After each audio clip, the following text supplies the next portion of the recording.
हिंदुओं का धार्मिक ग्रंथ महाभारत, जिसके बारे में कहा जाता है कि जो भारत में है वो महाभारत में है। यानी कि इंसान की जिंदगी में जो कुछ होता है वो सब महाभारत में है, और इन सब चीजों का उत्तर भी, क्योंकि इसी महाभारत से निकला है महान गीता ज्ञान। ऐसे उपदेश जो आपकी हर समस्या का हल बताते हैं, फिर चाहे समस्या किसी भी युग, काल या समय की हो, सबका एक ही निदान, भगवान श्री कृष्ण द्वारा दिया गया श्रीमद् भगवद गीता का ज्ञान। क्या कहा? हमारी बातों पे भरोसा नहीं हो रहा? अभी हो जाएगा। आजकल की एक सबसे कॉमन समस्या के उदाहरण से समझाते हैं आपको। आजकल की एक सबसे बड़ी समस्या है परिवार में अनबन, और खासतौर पर माँ और बहू के बीच आए दिन का झगड़ा और बहस। और इस समस्या के बीच में होता है लड़का, जो माँ की तरफ से बोले तो वाइफ गुस्सा, और अगर बीवी की तरफ से बोले तो माँ और रिश्तेदार उसे जोरू का गुलाम साबित करने में लग जाते हैं। है ना सही बात? लेकिन इस समस्या का निदान भगवान श्री कृष्ण ने गीता के उपदेश में दिया है, और बताया कि उस युवक को इस कंडीशन में क्या करना चाहिए। श्री कृष्ण अर्जुन से कहते हैं कि हे अर्जुन, उद्धेर्दात्मना आत्मानम न आत्मानम अवसादयेत आत्मैम ह्यात्मनोम बंधुरात्मैव रिपुरात्मना। इसी श्लोक में छुपा है हल, जो हम आपको बताएंगे आगे के एपिसोड में, और बताएंगे इन जैसी अनेक समस्याओं, जैसे करियर में दिक्कत, परिवार में टेंशन, दोस्तों से झगड़ा, तनाव, किस कंडीशन में क्या करना चाहिए, जैसी समस्याओं का गीता ज्ञान के माध्यम से श्लोकों की मदद से बताते हैं उनकी समस्या का हल। तो चलिए आप भी जान लीजिए भगवान श्री कृष्ण का बताया जीवन का ज्ञान, जिसे समझने के बाद आप जीवन के वास्तविक अर्थ को तो समझेंगे ही, और साथ में पाएंगे जिंदगी से जुड़े कई सवालों के जवाब।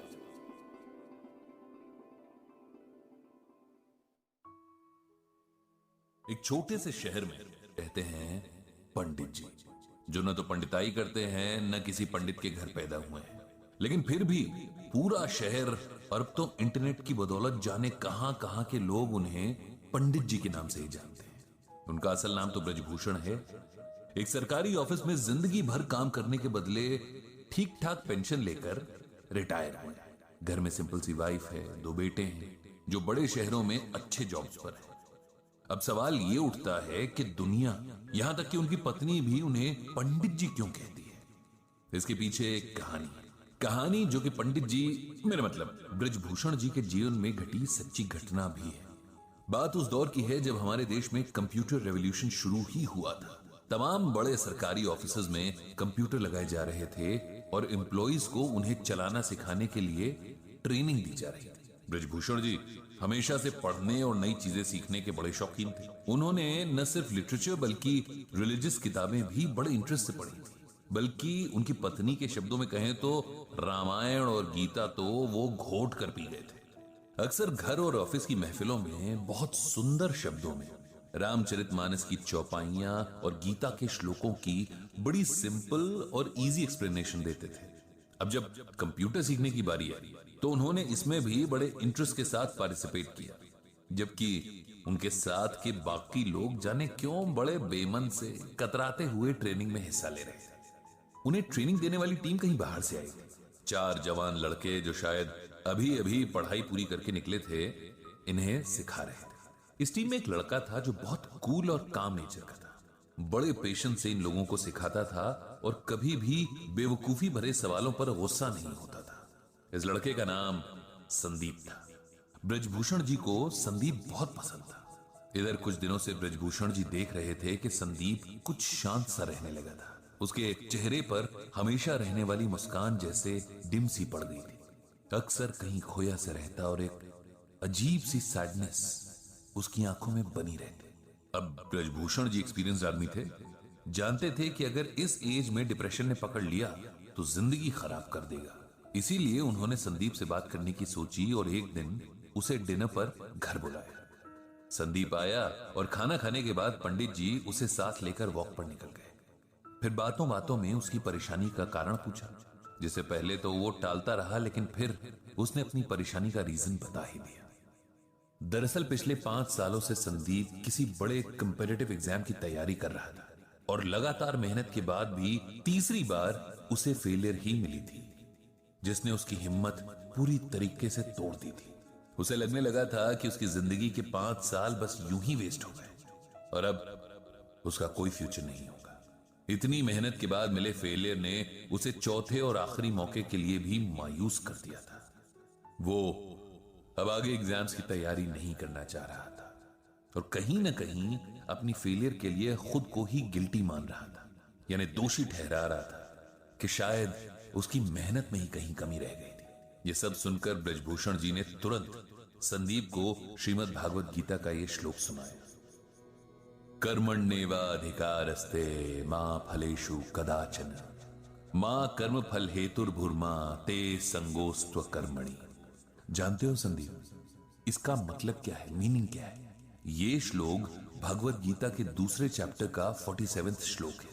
जब अर्जुन रणभूमि पर अपने सगे संबंधी, अपने गुरु, भाई और दोस्तों को देखकर युद्ध छोड़ देना चाहते हैं, तब भगवान उसे गीता का उपदेश देते हैं। और गीता का ये श्लोक तो संपूर्ण गीता की समरी जैसा ही है। इसका अर्थ अगर समझ लें तो जीवन की सारी परेशानियां दूर हो जाए। संदीप ने पूछा कि आखिर क्या है इस श्लोक का अर्थ, और इसमें ऐसा क्या है जो आप इसे हर परेशानी का सलूशन बता रहे हैं? ब्रजभूषण बोले, इसका अर्थ है कि हे अर्जुन, तेरा अधिकार कर्म करने में है, उसके फल में नहीं।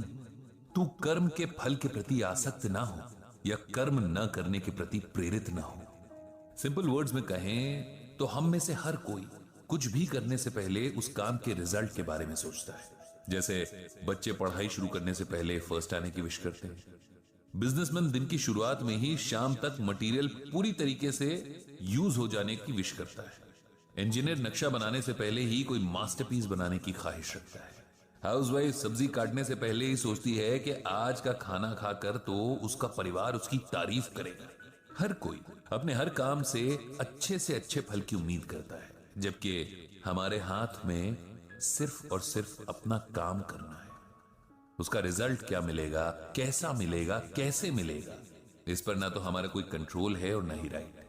ये सुनकर संदीप बोला, अगर हम रिजल्ट की इच्छा ही नहीं रखेंगे तो उस काम के लिए मोटिवेशन क्या रह जाएगा? ऐसे तो हम कोई भी काम बस टाइम पास के लिए ही करेंगे, नहीं? ब्रजभूषण जी बोले, नहीं, इसका यह मतलब नहीं कि हम अपने काम में इंटरेस्ट ना लें या अपने एफर्ट्स में कमी करें। इसका मतलब यह है कि हम ये समझ लें कि हमारे कंट्रोल में सिर्फ हमारा काम है। उदाहरण के लिए, एक बच्चे का काम पूरे साल भर अच्छे से पढ़ाई करना है, लेकिन परीक्षा का रिजल्ट और भी कई बातों पर डिपेंड करता है, जैसे कई बार कॉपी चेक करने वाले के मूड पर भी। ऐसे में यदि नंबर उस बच्चे की एक्सपेक्टेशन से कम आ जाते हैं तो उसे ना तो अपनी एबिलिटी पर शक करना है, ना ही आगे मेहनत करने में कोताही करनी है। हमें हर हाल में अपना बेस्ट देना है। उसके बाद क्या होता है ये ईश्वर पर छोड़ देना है। किसान जब खेत में बीज बोता है, रात रात जागकर फसल को पानी देता है, तब वो अपना काम कर रहा है। लेकिन अगर सूखा पड़ जाए या उसकी फसल को कोई बीमारी लग जाए, तब किसान को अपने आप को इसकी वजह नहीं समझना चाहिए, क्योंकि ये बात उसके कंट्रोल में नहीं थी। जीवन में बहुत कुछ ऐसा है जिस पर हमारा कोई वश नहीं है, लेकिन खुद पर और अपने कर्म पर हमारा पूरा वश है। इसीलिए उसमें कमी नहीं रहनी चाहिए। जब हम इस बात को समझ लेंगे तो जीवन की छोटी बड़ी बातों में हौसला नहीं हारेंगे, खुद पर विश्वास रखेंगे और हमेशा अपना सर्वश्रेष्ठ देने के लिए तैयार रहेंगे। ब्रजभूषण जी की बातों ने संदीप पर जादू जैसा असर किया। उसने मन ही मन एक बार फिर पूरा जोर लगाकर परीक्षा की तैयारी करने का फैसला कर लिया था। कुछ दिन बाद जब ब्रजभूषण जी के ऑफिस में कंप्यूटर ट्रेनिंग पूरी हुई और सिखाने वाली टीम को विदा किया जा रहा था, तब संदीप ने सबको इकट्ठा किया और कहा, हम सबको हमेशा कुछ न कुछ सीखने के लिए तैयार रहना चाहिए।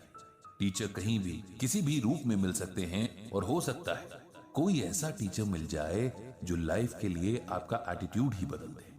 मुझे भी यहां एक गुरु मिले जिन्हें जीवन का बहुत एक्सपीरियंस है और इस अनुभव को बांटना भी आता है। ये गुरु हैं ब्रजभूषण जी, जिन्हें मैं आज से पंडित जी कहकर पुकारूंगा, क्योंकि पंडित का अर्थ होता है ज्ञानी, ज्ञान देने वाला।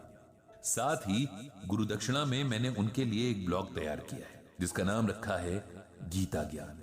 इस ब्लॉग से पंडित जी गीता के जरिए लोगों को उनकी परेशानियों में राह दिखा सकते हैं, उन्हें उम्मीद देकर नए ढंग से जीना सिखा सकते हैं।